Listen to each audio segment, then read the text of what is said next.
Добро вечер. Централен дневник на регионалната К1. Македонија започна со празнувањето на големиот празник Илинден. Останете со нас, започнуваме веднаш по најавите.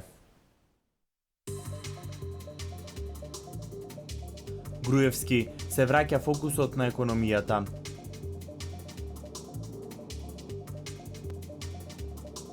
Објавен новиот оглас за средствата од ИПАРД програмата.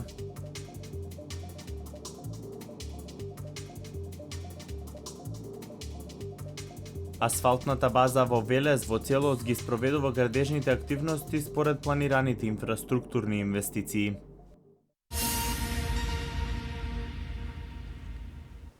Во селото Ораовец на ден пред големиот Илинден во организација на Општинскиот комитет на ВМРО ДПМН им беше оддадена почит на велешките војводи во чест на Илинден. Со тоа се продолжи традицијата секоја година да им се оддава почит на велешките народни херои. На ден пред големиот Илинден во организација на Општинскиот комитет на ВМРО ДПМН Велес во селото Ораовец беше одржана панихида од страна на свештено лице за покојне војводата Јован Наумов Алабакот и гемиџијата Милан Арсов. Војводите и комитите од времето на Илинденското востание се од големо значење за историјата на македонскиот народ. Јован Наумов Алабакот е само еден од војводите кој имал голема заслуга во подготовките на востанието. Тој со својата чета ја напаѓа касарната во Крушево. После една голема битка, Алабакот успеал заедно со својата чета да ја ослободи касарната. Јован Алабакот и гемиџијата Милан Арсов покажаа колку се храбри, покажаа дека не ја жалат својата младост, знаејќи дека одат во сигурна смрт, но истовремено знае дека ќе остават длабоки траги во колективното паметење на македонскиот народ. Знае дека ќе бидат неисцрпен извор за продолжување на веќе запозната борба и слобода. Оваа борба продолжи понатаму, за да во текот на Втората светска војна со одржување на првото заседание на Анстоп со величествениот поздрав на илиндеецот Панко Брашнаров бидат удрени темелите на македонската државност. Ова е традиција секоја година да им се оддава почит на велешките народни херои.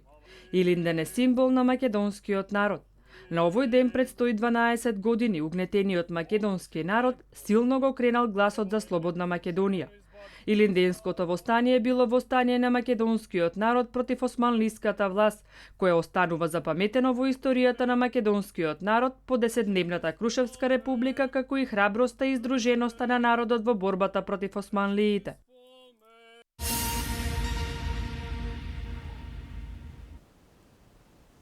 Политичката криза одложила дел од инвеститорите кои сакаат во своите компании да ги прошират во нашата држава.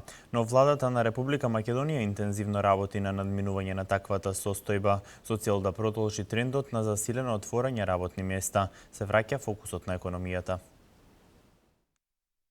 Се враќа фокусот на економијата. Политичката криза одложила дел од инвеститорите кои сакаа своите компании да ги прошират во нашата држава, но владата на Република Македонија интензивно работи на надминување на таквата состојба со цел да продолжи трендот за засилено отварање работни места. Ова премиерот Никола Груевски го посочи на вчерашната седница резервирана за пратенички прашања. Наследивме стапка на невработеност кога дојдовме во владата од околу 38%. Екстремно висок. Успеавме да ја намалиме на некаде 27,2. Се уште висока, но над 10% поени намален во време на тешка економска криза во светот, глобалната криза и европската должничка криза. Време во кое што во најголем дел од земјите невработеноста растеше, во Македонија опаѓаше. Според Груевски, Република Македонија ја искористи светската криза за привлекување на странски инвестиции, кои поради позитивната бизнис клима, дел од своите компании ги префрлија во индустриските зони, кои нудат поволни услови за нив. Тој воедно посочи дека и мерките кои се насочени кон олеснување на работата на домашните компании врадуваат со плод. За нас е најважно, на прво место е да се отворат нови работни места, да се намали стапката на невработеност, да се вработат невработените, да им се даде можност, да им се даде перспектива, да останат тука во Македонија, да не заминуваат тука да ја најдат својата екзистенција. Инвестирањето во Македонија е една од стратешките цели на владата, која е силно посветена со максималните човечки ресурси, што ги има на располагање, посочи на седницата наменета за пратенички прашања председателот на владата Никола Груевски.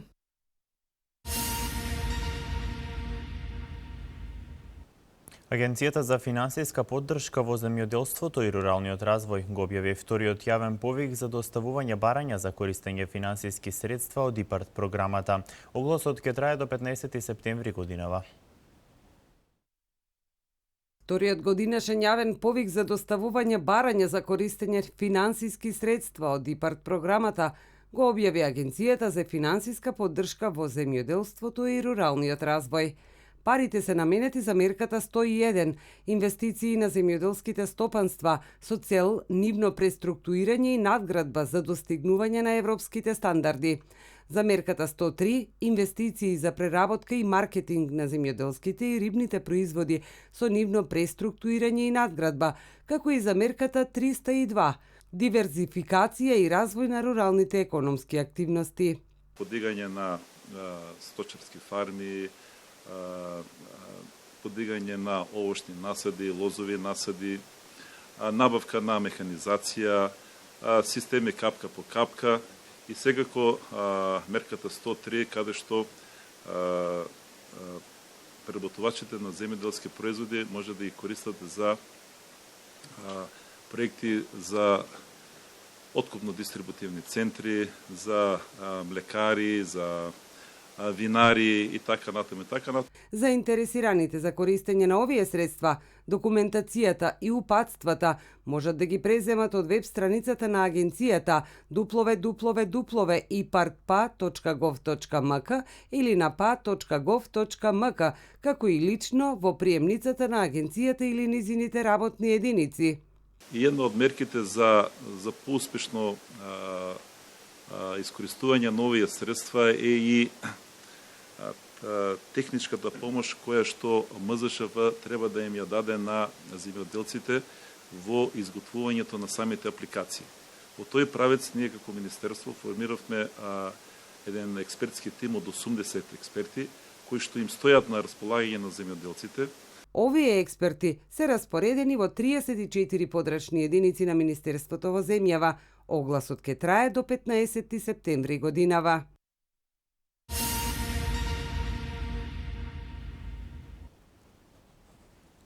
Координаторот на пратеничката група на ВМРО ДПМН Илија Димовски го отвори прашањето за стариот мост во Богомила и реставрација на Велешкото кале. Димовски нагласи дека мостот е споменик на културата од 1953 година, кој што е од големо значење за Македонија. Велешкото кале пак е локалитет кој што открил многу значајни археолошки пронајдоци. Координаторот на пратеничката група на ВМРО ДПМН Илија Димовски на седницата посветена за поставување на пратенички прашања го отвори прашањето за стариот мост во населеното место Богомила, кој што представува споменик на културата од 1953 година, односно рустикален мост кој што е со големо културно значење за Република Македонија. Димовски нагласи дека ова е единствениот мост во Богомила кој што се користи за редовен транспорт на луѓе и стока. Поради фреквентноста на овој мост од тешки товарни и моторни возила, постои опасност овој мост да биде значително оштетен и истиот да предизвика штета од културно значење, но и загуба за граѓаните од ова населено место и околината. Димовски постави прашање до Министерството за култура и наука за Велешкото кале, кое што е значаен локалитет за Велешкиот регион кој досега открил доста значајни археолошки пронајдоци, кои се од големо историско значење на овој регион, но и за Република Македонија. Димовски побара од Министерството за култура и наука да размисли за инвестиции околу овој локалитет како инфраструктурно поврзување со градот, продолжување со археолошките ископувања и други активности кои би придонеле за туристичка промоција на овој локалитет. Воедно на конкретно прашање, упатено кон Министерот за транспорт и врски, кога ќе бидат ставени во функција ултрамодерните возови и какво ќе биде нивното значење за граѓаните кои живеат во Велес, пратеникот доби одговор од ресорниот министер дека пристигнувањето и ставањето на функција на првиот воз се очекува да биде во септември годинава, а ќе се изврши рехабилитација на коридорот 10, со што Велес ќе добие нова железничка постројка.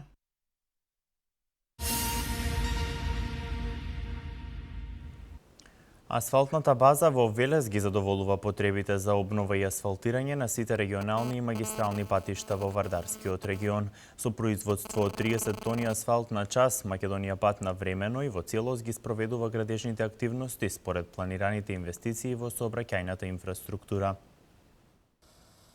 Асфалтната база на Македонија пат во Велес работи со полна пареа. Со капацитет од 30 тони асфалт на час, базата во целост ги задоволува потребите за предвидените градежни активности. Истата е димензионирана комплетно да го покрие Вардарскиот регион. Освен базата во Велес, Македонија Пат располага со уште 3 асфалтни бази во Скопје, Штип и Битола.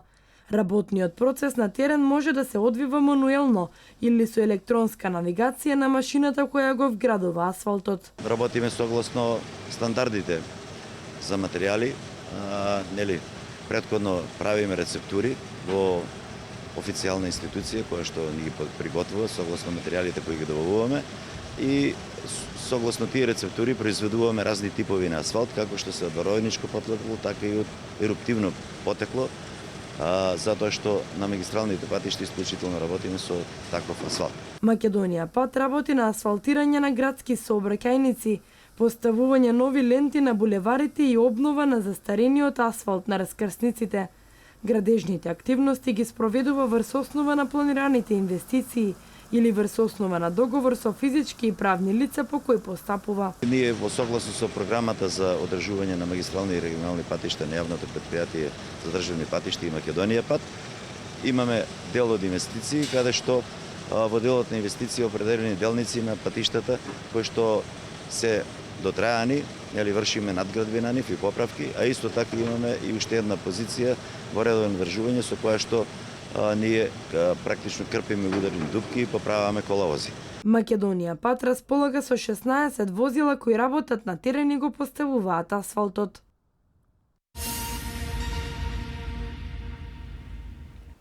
Државниот архив ги отвори вратите за граѓаните. Граѓаните на отворениот ден имаа можност да видат што поседува архивот, каква е документацијата која ја има во депото, кои права можат да ја искористат таму, но и да научат нешто повеќе за архивистичката професија околу средувањето и чувањето на документите.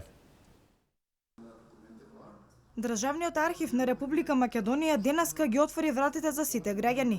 Во сите подречни единици беа изложени документи кои се од големо значење за македонскиот народ. Конкретно во Државниот архив подречна единица Велес, присутните имаа можност да погледнат богат фонд од документи и книги кои важат за историско значајни како за македонскиот народ, така и за општеството. Да можат граѓаните да го посетат архивот, односно просториите на архивот и да се запознаат со тоа која се документација ја поседуваме, односно да ги запознаеме граѓаните и со архивистичката дејност, со фондот на документи што поседуваме, потоа со книги кои што се во издание на Државниот архив на Република Македонија. Во архивот може да се забележат документи од турскиот, српскиот, бугарскиот период и од периодот после 1944 година од ослободувањето на Македонија. Околу 750 фондови на документи се архивирани од Вардарскиот регион. Граѓаните имаат можност преку документацијата која е сочувана да ги регулираат своите права, имотно-правни односи, регулирање на правото на стаж и така натаму. Голем дел од документите граѓаните може да ги користат и за научна истражувачка дејност. Имаме документација од фирмите, односно организациите кои што функционира порано на овие простори, за потоа имаме за регулирање документација за регулирање на имотно-правните односи, низ решение за доделени градежни земјишта. Покрај фондови од документи на управните установи и одбори, свој фонд од лични податоци, ракописи и создадени дела, во Државниот архив во Велес има оставено и познатиот велешки писател Тихо Најдовски, како и новинарот Никифор Смилевски.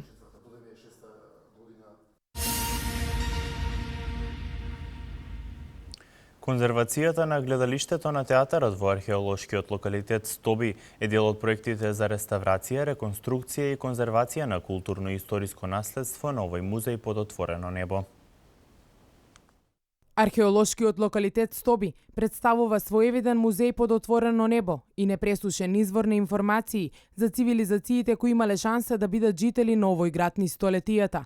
Во локалитетот повеќе години наназад се реализираат проекти за реставрација, реконструкција и конзервација на гледалиштето на театарот, како и археолошки ископувања кои резултираат со значени податоци за изградбата на објектот и неговото функционирање во минатото. Наред е конзервацијата на тој објект, значи второ по големина театар во Република Македонија, антички театар, изграден во римско време, значи некаде на почетокот на вториот век од новата ера. Значи јасно е дека додека трае конзервацијата, таа е поврзана нели со тендери, јавни набавки, со градежништвото на сам терен, значи збориме не за реставрација или реконструкција, туку конзервација. Значи седиштата ќе се проложат, ќе се надоместат. Очекувањата со овие долгогодишни подготовки на амфитеатарот да бидат завршени наскоро и веќе наредното лето фестивалот на античка драма Стоби, кој оваа година ќе се одржи во Народниот театар Јордан Хаџи Константинов Џинот во Велес, да се врати на сцената на античкиот театар. Во меѓувреме на Стоби секојдневно му се восхитуваат домашни и странски туристи. Во првите 6 месеци од оваа година археолошкиот локалитет пречекал околу 7000 туристи. При едночасовната обиколка на посетителите им се презентираат 20 наградби на локалитетот, меѓу кои 5 базилики, храмот на египетските божества, театарот, 2 бањи, градбата со арки.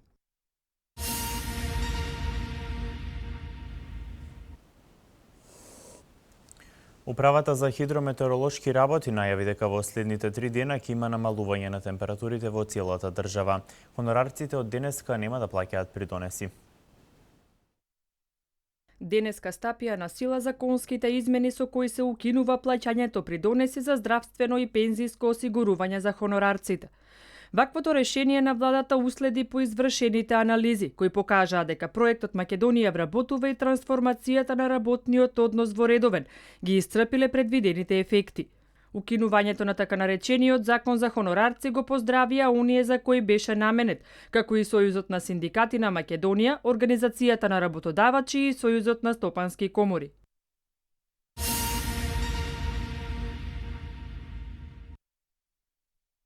Управата за хидрометеоролошки работи најави дека во следните 3 дена ќе има намалување на температурите во цела држава. Согласно оваа најава, владата на Република Македонија донесе одлука за прекинување на препораките кои се однесуваат на ослободување од работни обврски, како и укинување на рестрикцијата на работното време за вршење градежни работи на отворено.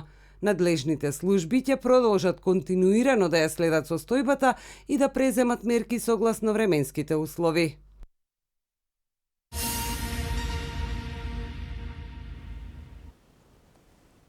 Вчера на светските берзи падна цената на нафтата, зголемување неуставните овластувања со кои ќе се присилат покрајните да ги прифатат барателите на азил, побарала австриската влада, убиени 25 сиријски бунтовници.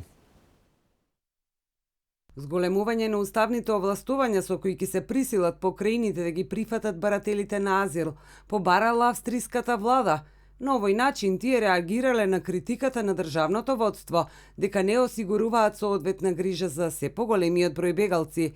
Во петокот најголемиот австријски бегалски камп, лоциран во близина на Виена, престанал да прифаќа нови азиланти. 2000 луѓе веќе спијат на отворено. 9 австријски покрајни ветиле, но не пружиле сместување на дополнителни 6500 азиланти. Идната недела представници на Amnesty International ќе го посетат кампот, а во текот на оваа ги посетил пратеникот на Агенцијата за бегалци на Обединетите нации Кристоф Пинтер. Најавени се уставни амандмани со кои што овластувањата за формирање бегалски кампови ќе се префрлат од покрајните на сојузната влада.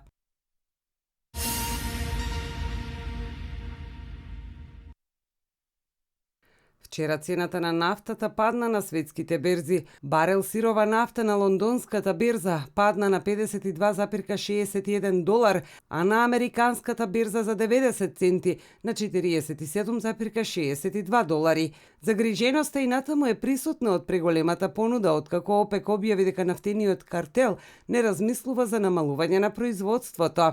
Абдулах Ал Бадри, генерален директор на Организацијата на држави извознички на нафта, рекол дека растот на побарувачката ќе спречи на тамошен пат на цената, а при тоа сугерирал дека евентуалното намалување на производството на ОПЕК би имало мало влијание на берзата. Аналитичарот пак на Комерцбанк Еуген Вајнберг рекол дека ОПЕК ќе мора на крајот да го намали производството, доколку сака да избегне значително пониски цени на нафтата.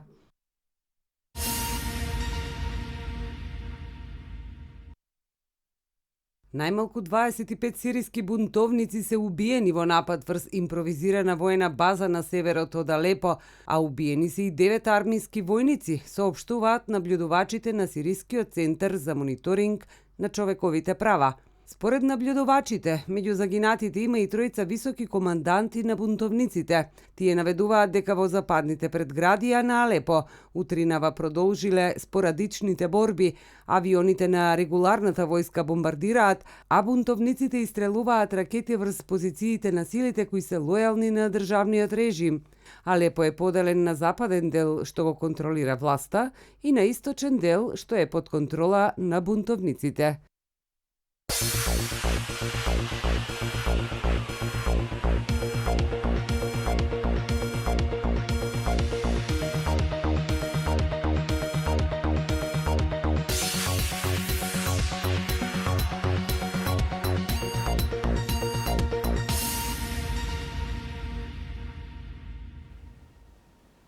Македонскиот пливач Евгени Попацев го освои 14-тото место од вкупно 32 кои се појавија на стартот на маратонот кој беше во должина од 25 километри во рамките на светското првенство кој се одржува во Казање, Русија. Тој патеката е мина за 5 часа, 4 минути и 43 стотинки. Победник на маратонот беше италијанецот Симоне Руфини. Македонската одбојкарска репрезентација продолжува борбата за пласма на завршниот турнир од Европската лига. Тие со максимални 3:0 во сетови ја победија селекцијата на Австрија. 25-18 во првиот сет, 25-17 во вториот и со една спасена сет топка во последниот, 26-24. Со сигурна игра во текот на целиот надпревар не им дозволивме на австриците да се надеваат на позитивен исход од овој дуел. Најдобар играч во нашиот табор беше Јовица Симовски. Вториот надпревар се игра утре со почеток во 19 часот.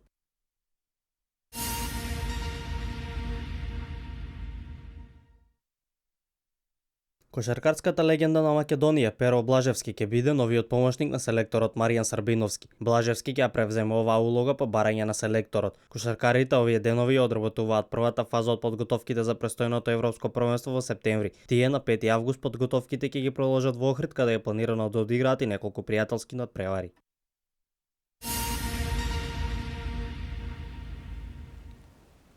Нови меѓународни трансфери во фудбалските клубови. Комплетирана првата фаза на светското првенство во ватерполо. Вести од меѓународниот спорт.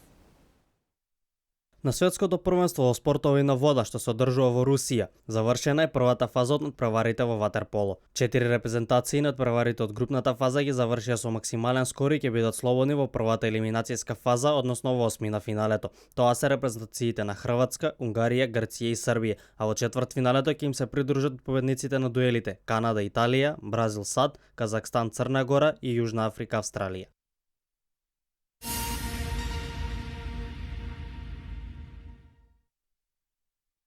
Рики Ламберт премина во редовите на Вест Бромвич. По неуспешната епизода во дресот на Ливерпул, неколкуте нови играчи кои дојдоа во тимот, тој реши да замине. Ламберт најубавите денови од кариерата ги помина во тимот на Саутемптон каде постигна 106 погодоци. Исто така тој има 11 пати настапено за селекцијата на Англија. Борусија Дортмунд постигна договор за продолжување на соработката со напајачот Обамејанг. По многуте најави за заминување на габонецот, тој сепак стави подпис за нов договор со важност до 2020 година.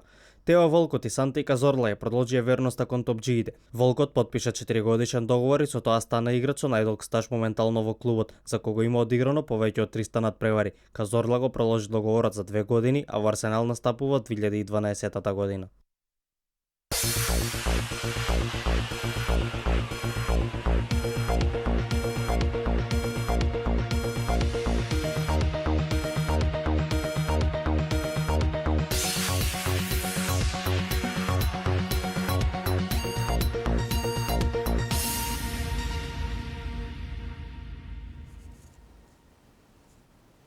Времето денес сончево со мала до умерена локална облачност, слично време не очекува и утре.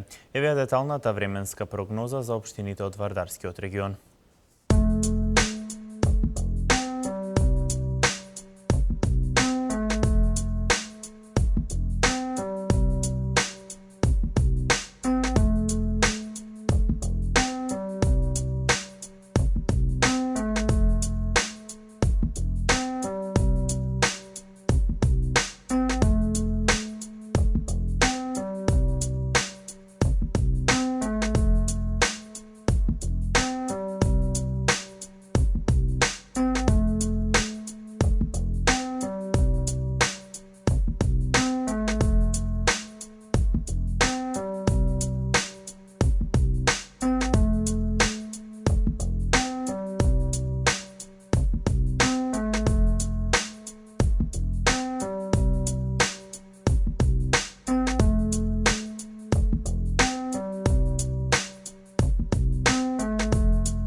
Благодарам што бевте со нас. Останете и понатаму со нашата програма. Пријатно.